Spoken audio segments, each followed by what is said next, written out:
37 அடி நீளங்க, 11 அடி அகலம், 4 ஸ்பாட்டை பிரித்து போட்டிருக்கிறேங்க. பார்ட்டிஷனா வந்து 500 விட்டுட்டு இருக்கிறேன். ஒரு பார்ட்டிஷனுக்கு 500. அது வந்து 30 நாள் எடுக்குதுங்க.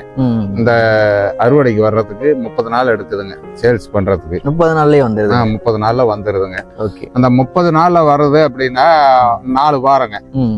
ஒரு வாரத்துக்கு 500 எடுத்து பார்ட்டிஷனா பிரிச்சு விட்டுட்டே வர்றேங்க. எடுத்து ஃபர்ஸ்ட் அந்த ரூம்ல விட்டோம்னா அடுத்த வாரம் அதுக்கு அடுத்த வாரம் அதுக்கு அடுத்ததுல விட்டுறப்ப கரெக்டா நான் ப்ரூடிங் போடுறதுக்கு தனியா ஒரு ரூம் வச்சிருக்கிறேங்க.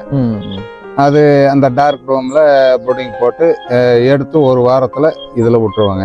சரிங்க. 4 வாரங்கிறப்ப வந்து ஃபர்ஸ்ட் வாரம் போட்டது அதை எடுத்துருவோம். மறுபடியும் அதை சுத்தம் பண்ணி அதுல நாங்க சிப்பு விட்டுருவோங்க. ஒவ்வொரு வாரம் பாத்தீங்கன்னா அப்போ நீங்க வெளியே போயிட்டே இருக்குங்க. ஒரு பேட்ச் உள்ள வந்துட்டே ஒரு பேட்ச் 500னாக்க 500 வந்து நம்ம சேல் பண்ணிட்டே இருக்கிறோம்.